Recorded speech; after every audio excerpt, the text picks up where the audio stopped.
Si te gusta sentirte único, si aprecias el valor de la diferencia, si te gusta innovar y buscar nuevos retos y experiencias, bienvenido al lugar donde podrás alcanzar tus metas. Soluciones tecnológicas en entornos digitales que te llevarán a lo más alto. Un mundo de experiencias únicas gracias al desarrollo de máquinas capaces de emocionar. Todo el lujo a tu alcance con servicios exclusivos personalizados. Soluciones creativas y eficaces de comunicación y marketing online. Porque la calidad, la superación y el crecimiento constante son nuestro objetivo. Buenas noches, sean bienvenidos a otro programa más de LATAM Republic. Mi nombre es Mauricio Aldaz. Vamos a hablar hoy en este tema macroeconómico acerca de cómo las pymes pueden aprovechar estas herramientas en el cual les permita ser más competitivos en este ambiente que hay incertidumbre para el 2024. Doy la bienvenida al cofundador de LATAM Republic, a Jaime Albuja. Jaime, muy buenas. Mauricio, la verdad que estamos súper entusiasmados. Estamos ya en diciembre de 2023 y claro, es importantísimo contar con personas que nos puedan guiar sobre cómo realmente va a estar la economía en el año 2024. Por eso para mí es un placer poder realmente recibir el día de hoy en nuestro programa al doctor Santiago Mosquera, que es el director de la Escuela de Negocios de la Universidad de las Américas. Santiago, ¿cómo estás? Muy buenas noches. ¿Cómo has pasado? Muy buenas noches, Jaime. Buenas noches, Mauricio, y a su audiencia. Muy bien, gracias por la invitación. Bienvenido. Bueno, la verdad que estamos aquí con muchas alertas, ¿no? Por todo el lado, estamos cambiando de gobierno en estos últimos días, ha salido mucha información en las redes sociales, Santiago. Hay quizá también bastante desinformación, ¿no? La parte de si se aumentan impuestos, se bajan impuestos, que hay déficit fiscal, que parecería que la economía está un poco, ralentizada, un poco hablemos yendo despacio, pero ¿necesariamente esto es así o existen oportunidades realmente también en el 2024 para estas pymes, para estos pequeños negocios? ¿Qué nos cuentas realmente de las previsiones que tú realmente has podido estudiar, entender y también verificar en estos días? ¿Cómo ves al Ecuador en 2024? La verdad, enfrentamos un fin de año 2023 bastante complicado. Tenemos ahora una nueva administración que ha recibido una situación macroeconómica difícil, por decirlo menos, en la cual se puede caracterizar por un déficit fiscal importante, cercano a $5,000 millones, y un nivel de liquidez a nivel de gobierno central bastante bajo. Y eso le pone en apuros de cómo cerrar el 2023 primero, y asumiendo que se puede cumplir con todas las obligaciones previstas, cómo va a arrancar el 2024. Es un año de crecimiento relativamente bajo. Yo estimo que va a estar en niveles de 1,5% aproximadamente, siempre y cuando no tengamos efectos negativos de parte del fenómeno del Niño, que se supone ya está en Ecuador, y asumiendo también que existe un progresivo desmantelamiento de las operaciones del ITT en la selva ecuatoriana. Bajo esos dos supuestos, un fenómeno del Niño bastante moderado y este tema de petróleo que se lo haga de manera paulatina, mis perspectivas de crecimiento son 1,5%. Eso quiere decir que es un gran desafío para las pymes y para las empresas de todo tamaño, considerando que tenemos niveles de inflación cercanos a 1,5%, y posiblemente algo superior, pero el elemento fundamental a estas alturas, a fin de año, yo creo que es la reforma tributaria que se acaba de enviar la noche del día 27 de noviembre por parte de la nueva administración, y las implicaciones que eso puede tener. Y hay algunos elementos que pueden beneficiar a las empresas de todos los tamaños, de los cuales podríamos conversar en breve. Me parece súper interesante lo que tú estás comentando, porque parecería que Ecuador ha estado, no necesariamente este año ni el siguiente, sino ya algunos años, un poco yendo despacio en el crecimiento económico, ¿no? Me gustaría que para que la audiencia nos vaya comprendiendo, comentas un poco qué es el déficit básicamente que tenemos de estos 5,000 millones de dólares y qué representa crecer al 1.5, ¿no? A veces escuchamos que algunos otros países en ciertas épocas han crecido al 5, al 10, incluso me parece que en el caso paraguayo en algún momento llegó al 15%, ¿no? Pero en el caso ecuatoriano parecería que tenemos estos crecimientos modestos. Para que la población justamente que nos está escuchando comprenda qué es realmente la parte de este déficit de 5,000 millones de dólares que tú comentas y este crecimiento del 1.5, ¿qué realmente esto compromete realmente en la economía o realmente al ciudadano que está a pie, al ciudadano que realmente se levanta todos los días a trabajar, que tiene, hablemos, su pequeño emprendimiento? ¿Qué realmente es este tema del déficit y el crecimiento modesto que tenemos? Empezamos por el déficit. Esto es la diferencia entre los ingresos del gobierno y los gastos del gobierno. Es decir, los ingresos son 5,000 millones inferiores al nivel de gasto, a nivel del presupuesto general de la nación, y esos 5,000 millones son recursos que el gobierno los tiene que cubrir de alguna forma. El no cubrirlos significaría que se va a empezar a incurrir en grandes atrasos, no solamente con diferentes instituciones del sector público, sino también con el sector privado, y eso tiene un impacto negativo sobre toda la economía. El gobierno necesita financiar ese tamaño de déficit, pero no es el único monto que debe financiar. Tenemos que recordar que el Ecuador ha acumulado a lo largo de su historia un monto de deuda importante y esa deuda se la tiene que cancelar. Y hay aproximadamente entre 4 y 5,000 millones de dólares adicionales que se tiene que pagar por amortización de la deuda. Eso quiere decir que en el año 2023 el gobierno va a tener que financiar un total de casi 10,000 millones, 5,000 millones por el déficit y 5,000 millones de amortización de deuda. ¿De dónde se va a sacar esos recursos? Pues va a ser una combinación de recursos internos y externos. Los internos pueden ser renovaciones de bonos que están en manos de algunos inversionistas del mercado local, especialmente el Seguro Social, pero también en el lado internacional estamos hablando de desembolsos importantes de organismos multilaterales.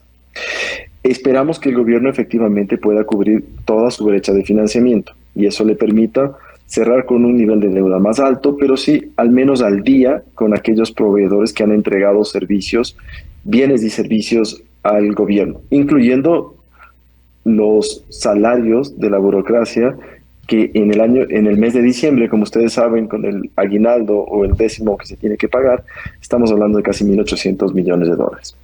Entonces, cuando el gobierno tiene un déficit muy grande, tiene que sacar esos recursos de alguna fuente. Y una de las fuentes son recursos de diferentes agentes económicos dentro de la economía que van a tener que sufrir mayores impuestos, mayores contribuciones, y esos son recursos que no se invierten en la economía, sino que más bien se trasladan al gobierno central en forma de mayores impuestos y contribuciones. Son recursos que no ingresan a la economía a través de inversión o de gasto. Entonces, cuando un gobierno tiene un déficit demasiado grande que lo tiene que financiar también de fuentes locales, eso implica que agentes locales dejan de utilizar esos recursos para dejar ese dinero en manos del gobierno. Esto es lo que se llama el crowding out. Eso afecta a todos los agentes económicos. Pensemos en un negocio cualquiera y de cualquier tamaño, va a ver el mercado reducido en su tamaño porque los agentes económicos van a tener menor capacidad adquisitiva porque una parte de sus recursos termina en manos del gobierno.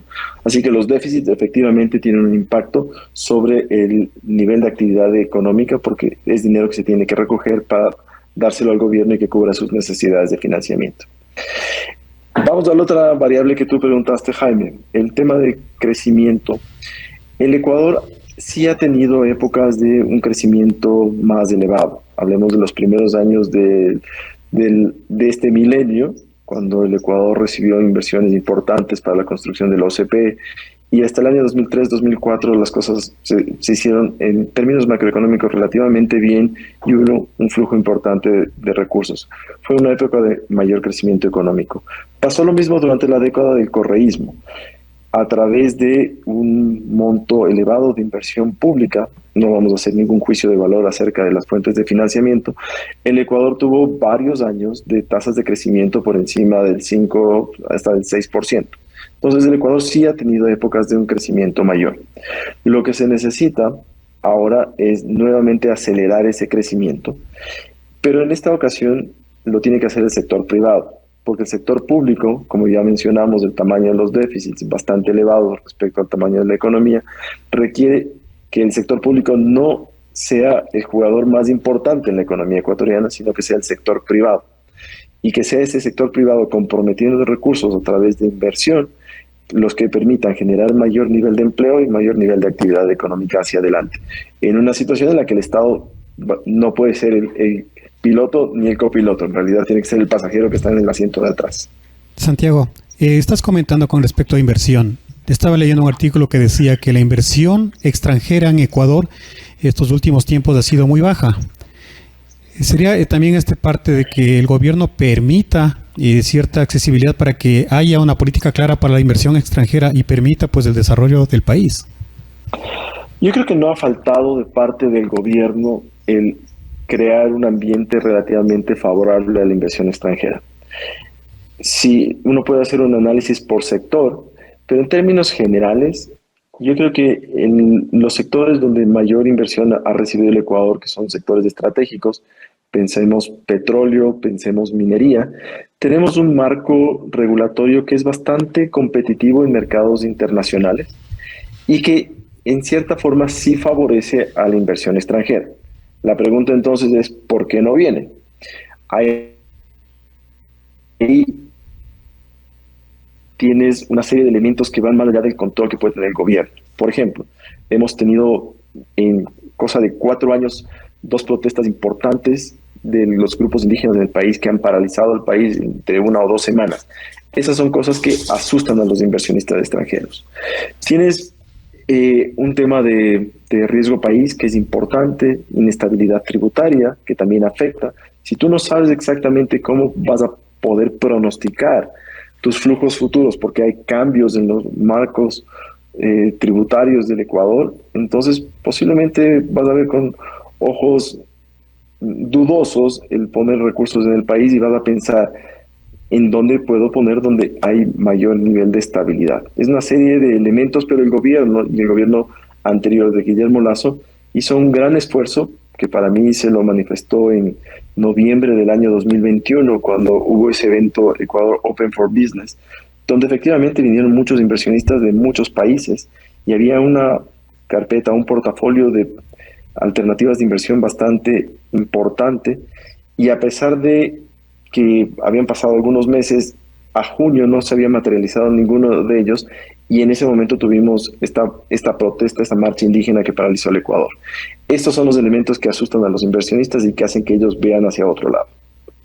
A mí me parece que entonces hay algunos temas que hay que destacar, ¿no? O sea, esto es como una familia, ¿no? Que realmente tiene algunos cortes, hablemos por A o B circunstancias. En el caso de los cortes es lo que tú comentas, ¿no? Cómo realmente podemos también desde el lado del gasto puede ser quizá un poco austeros a nivel público, siendo el gran momento para la empresa privada, ¿no? Y cuando hablamos de la empresa privada, también hablamos de las pymes, hablamos de la microempresa, hablamos también de la parte rural, la parte del campo, como alternativas realmente para generar valor en la economía, ¿no? Lo cual realmente me parece que es urgente y necesario, porque como tú bien comentas, hemos tenido realmente estos momentos de crecimiento económico, pero parecería que están súper atados a momentos también internacionales, quizá de inversiones por petróleos o por precio del mismo petróleo. Entonces, claro, parecería que también tenemos que mirar hacia otros sectores. Hay temas como, por ejemplo, la minería, ¿no? Que parecería que ahí hay un tema importante de alternativas de atracción de inversión extranjera, ¿verdad? Y tal vez el tema de telecomunicaciones. ¿no? Este tema también de esa posibilidad de los nuevos espectros radioeléctricos, de lo que viene esa parte del 5G, sobre todo, parecería que podría ser a mediano plazo, no necesariamente al corto, una alternativa. ¿Existen otros sectores, Santiago, que tú puedas identificar? Quizá la parte de el agro podría ser una alternativa importante de desarrollo, quizá pensar en exportación de servicios.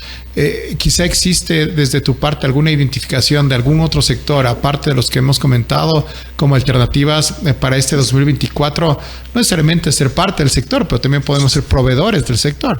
Entonces, una alternativa que también podríamos pensar. ¿Cómo ves ese panorama de quizá otros sectores, además del minero, petrolero, telecomunicaciones, que quizás serían interesantes y protagonistas 2024? Cuando uno ve cuáles han sido los principales destinos, efectivamente los sectores estratégicos se han llevado de largo la corona como el primer sector.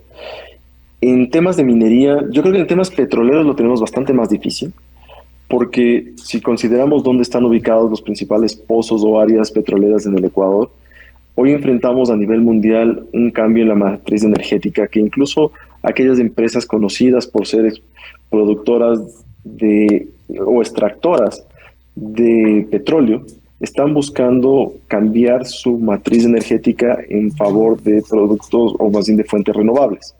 Eso hace que una inversión en la selva de un país no sea exactamente el destino más atractivo para que ellos comprometan recursos. En el sector de la minería, yo creo que lo que tenemos ahí es no es un game changer, pero es lo que los gringos llamarían un nice to have. Es decir, es un sector que de desarrollarse va a generar un impacto en términos de crecimiento económico a nivel muy focalizado en ciertas áreas del país donde están las minas. Esto bajo el principio de que estos inversionistas lo van a hacer bien con buenos estándares medioambientales y también con buenos estándares de manejos comunitarios. No tenemos mucha evidencia en el caso del Ecuador. Lo último que hemos visto fue Fruta del Norte, que es un proyecto grande a cargo de Lundin Gold. Fuera de ese, hay otras iniciativas que ya han comprometido una cantidad de recursos importantes, pero el proceso de maduración de la industria minera toma bastantes años. Desde el momento que uno decida como inversionista tomar posesión de una concesión y empezar a desarrollar la mina, dependiendo de si es una mina a cielo abierto o subterránea, eso toma 3-4 años. Hasta tanto, ¿qué hacemos en el Ecuador? Yo creo que hay algunos sectores donde hay un fuerte interés de parte de inversionistas internacionales. Sectores como el sector camaronero ha tenido un desarrollo impresionante. Es el único sector que históricamente, si consideramos los últimos 10 años, ha tenido tasas de crecimiento en promedio por encima del 7% en términos reales. Ha habido una ampliación importante del área de cultivos camaroneros, de piscinas en la costa ecuatoriana. Y esos sectores efectivamente sí han atraído inversionistas extranjeros. Pensemos que hace poco tiempo, hace unos 6 meses, si no estoy mal, una compañía japonesa hizo una compra importante de una industria, de una empresa camaronera y de una empresa pesquera. Así que ahí hay algunos sectores donde yo creo que sí hay posibilidades de crecimiento. En el sector agrícola, también hemos visto interés de parte de empresas del extranjero en empresas pequeñas para ellos, muy grandes para nosotros, que han hecho las cosas muy bien y que tienen garantizado su entrada de productos en mercados internacionales. Pensemos la industria del brócoli. Ahí hemos visto interés de empresas extranjeras. Sí hay algunas cosas que se están desarrollando, tal vez no estamos todos los ecuatorianos al tanto porque son transacciones de diferentes tamaños, pero en el segmento de transacciones entre 50 y 300 millones de dólares hemos visto interés de parte de empresas centroamericanas, japonesas, y son empresas ecuatorianas que se han vendido o que han recibido este influjo de capital extranjero, especialmente en el sector agrícola y en el sector de alimentos. En cosas más pequeñas, yo creo que el Ecuador también tiene mucho potencial en la industria de tecnología. Hemos visto con buenos ojos que ecuatorianos ubicados en diferentes áreas del país están trabajando para empresas extranjeras o están desarrollando sus propios emprendimientos. donde primero prueban el mercado ecuatoriano y después lo pueden escalar en otros países. Tiene sentido que sigan ese proceso. Ecuador es un mercado bastante pequeño, pero hemos visto desarrollos ecuatorianos que están siendo exportados a mercados más grandes en la industria de tecnología también. Así que yo creo que hay oportunidades, hay que saber buscarlas, y tal vez en los momentos donde mayor crisis hay, yo creo que es el momento de mayores oportunidades, especialmente para aquellos inversionistas en cualquier escala que tienen la liquidez y están dispuestos a tomar el riesgo adicional en el Ecuador. Me parece súper interesante lo que estamos comentando, pero me voy a poner en un escenario, o sea, nadie puede ver el futuro es difícil, ¿no? Pero como la historia a veces es cíclica, no he estado viendo que son 50 años del año 73, ¿no? Que básicamente hubo un tema de un boom petrolero que nadie lo regresó a ver, ¿no? O sea, de repente hubo este tema de que los países, hablemos árabes, querían realmente dar una lección al mundo, ¿no? Y el petróleo, pues hubo un tema por reducción de oferta, un aumento de precio interesante. El día de ayer, por ejemplo, se mencionaba que Venezuela estaba, hablemos, haciendo un posible referéndum en la parte relacionada con el Esequibo, que parecería que es un tema súper interesante en lo que viene a ser la parte de reservas petroleras, ¿verdad? Por otro lado, la guerra de Ucrania con Rusia continúa. Y también existen, por ejemplo, algunas noticias como, por ejemplo, en Brasil, que se piensa hacer una inversión de alrededor de $100 mil millones en lo que viene a ser la parte del descubrimiento de nuevos yacimientos petroleros y la explotación de estos. Entonces, pensemos 2024, Santiago, si es que realmente por A o B circunstancias, si es que las estrellas se alinean, el Ecuador llega a tener un precio de petróleo, hablemos, superior al que actualmente tenemos, o incluso superior al que teníamos en 2007-2009. ¿Qué no deberíamos hacer para, hablemos, desaprovechar esa alternativa de esta inyección, hablemos de lo que viene a ser la parte de posibles ingresos, si es que estas condiciones que nadie puede saber el futuro, pues podrían coincidir? ¿Tú ves esto como un escenario posible o realmente nada que ver, esto no va a suceder, tomando en cuenta que el futuro pues es difícil de entenderlo, ¿no? Hay que tener en cuenta que cuando uno piensa en los ingresos petroleros de un país, en el caso del Ecuador, tienes los dos componentes, precio y cantidad. Podemos tener condiciones favorables en términos de precio en mercados internacionales, pero la realidad ecuatoriana respecto a la producción es muy clara. Estamos hoy en niveles de 480,000 barriles diarios de producción. Con suerte, hemos tenido caídas, hemos tenido varios eventos, algunos deslaves o amenazas de deslave que han forzado a reducir la producción, a paralizarla momentáneamente, tal que los objetivos o los supuestos que el gobierno tenía para este 2023 no se materializaron, y de largo. Para darles un poquito de perspectiva, cuando el gobierno realizó su presupuesto para el año 2023, allá en noviembre del año pasado, el supuesto de producción estimado diario era de 511,000 barriles. Estamos en 480,000. Hacia adelante, el gobierno tiene un gran desafío. Primero, ¿qué es lo que se va a hacer respecto a la producción del ITT? Estamos hablando de una potencial reducción de la producción en 14% hacia adelante, asumiendo que el gobierno cumple lo que el mandato popular decidió en las elecciones de primera vuelta, en las que dijo que no se explote el bloque 43. Eso, si bien no es inmediato y se tienen que cerrar los pozos de manera paulatina, asumiendo que el gobierno efectivamente lo va a hacer, se debería empezar a inicios del 2024 ese cierre paulatino, y para finales de año o inicios del 2025 la producción de ese campo afectaría la producción total de crudo del Ecuador en un 14%. Si queremos mantener los mismos niveles de producción, la pregunta es, bueno, primero, ¿de dónde van a salir los recursos? Y después, ¿cuáles son los campos que se van a explotar? Los campos maduros, en el caso del Ecuador, tienen una tasa de declinación entre el 10 y el 15% anual. Y son pozos que, si bien la calidad del crudo es de mejor calidad, son crudos más livianos, un grado API entre 24 y 28 grados, para sacar ese crudo se tiene que invertir mucho dinero. y el Estado ecuatoriano no lo ha hecho. De hecho, si uno se pone a ver los últimos 10 años, la evolución de la producción del Ecuador ha sido bastante estable a costa de un aumento importante en la producción del ITT y una reducción importante de magnitud comparable en los campos maduros. Entonces, hacia adelante, ¿qué es lo que va a ocurrir?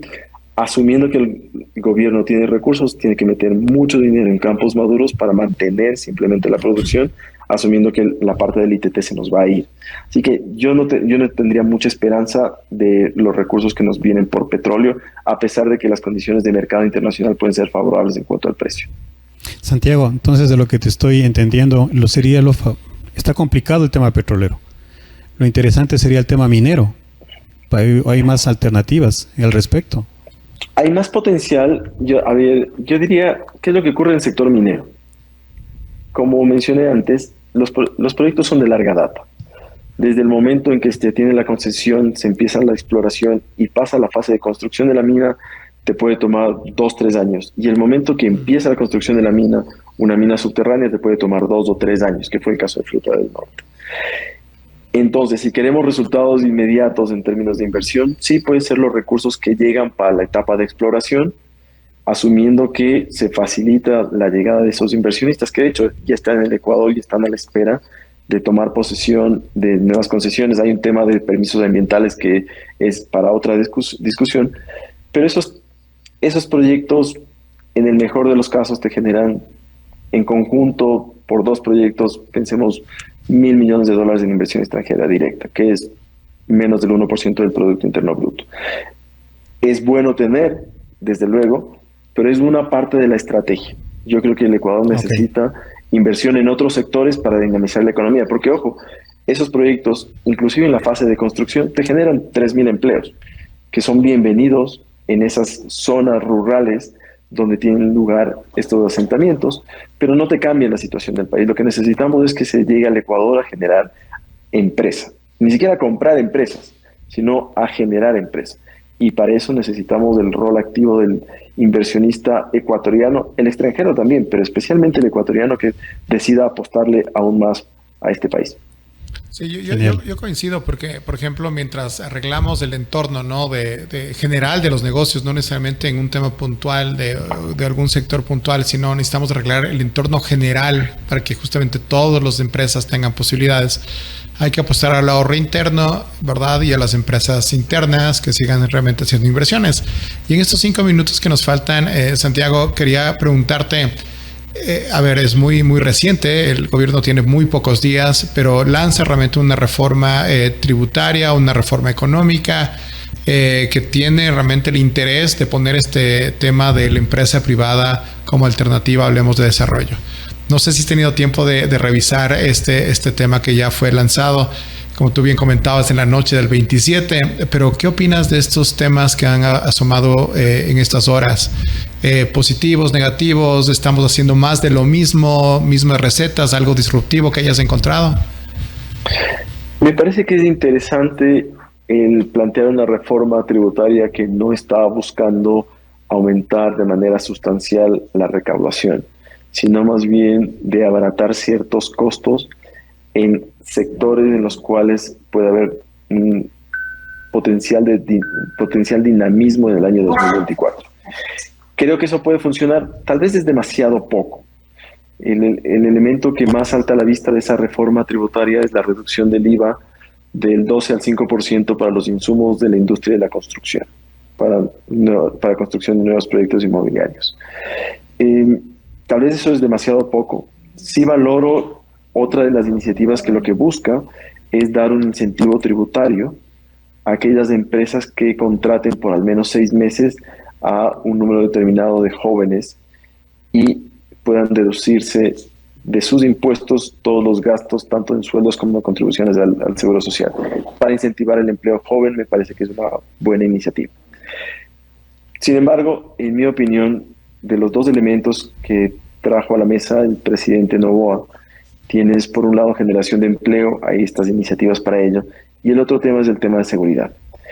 Para el empresario de cualquier tamaño, empresa pequeña, de la tienda de barrio hasta la gran corporación en la industria de los alimentos, el mayor desafío es la seguridad y la delincuencia. Si a esas personas, a la unidad muy chiquita, a la tienda de barrio, no haces algo para eliminar el problema de las vacunas o el tema de la extorsión en las grandes industrias, lo que van a hacer esos inversionistas es no invertir más. Ese dueño de negocio no va a poner más dinero en el Ecuador porque una parte se tiene que ir exactamente donde no debería ir por temas de falta de seguridad. Yo creo que es en el lado de seguridad donde el presidente tiene que trabajar muchísimo más rápido, con unas políticas muy creíbles, muy efectivas, poniendo a alguien a la cabeza de iniciativas de seguridad y que den resultados relativamente pronto, y solamente así se puede mejorar la perspectiva de negocio o el ambiente de negocios en Ecuador que te genere mayor inversión de parte del sector privado. Si no hacemos nada del lado de seguridad o no se hace lo suficiente, cualquier esfuerzo por el lado de medidas económicas o tributarias que sean más generosas van a caer en saco roto porque la gente simplemente va a ver hacia otro lugar. Correcto. Y bueno, la verdad que agradecerte muchísimo estos minutos, Santiago. Estos retos que tenemos en 2024, parecería que va a haber un crecimiento modesto, pero eso no quiere decir que bajemos las manos, más bien es el momento de que la empresa privada, de cualquiera de sus niveles, pymes, mediana, grande, translatina incluso, pues ponga realmente el hombro para sacar las cosas adelante. Y esperemos justamente que estas políticas estén enfocadas a mejorar el tema de la seguridad, como tú bien comentas, siendo un tema imprescindible para la parte de inversiones. Esperemos que el 2024 pues sea realmente también de oportunidades, como también en Latam Republic pues seguiremos comentando alternativas de desarrollo, economía, tecnología. Mauricio. Agradecerte, Santiago, por este espacio que nos brindas. Asimismo a la audiencia, recordarles que cada jueves a partir de las 8 de la noche estamos en IFENET TV, Canal 6, y pues que nos sigan en las redes sociales, @Latam Republic, envíen sus comentarios, las preguntas para qué necesitan saber acerca del tema empresarial, economía digital y muchas otras cosas más. Nos vemos el próximo jueves a partir de las 8. Jaime, muchas gracias. Igual, Santiago, hasta una próxima. Nos encontramos. Muchísimas gracias a ustedes por la invitación.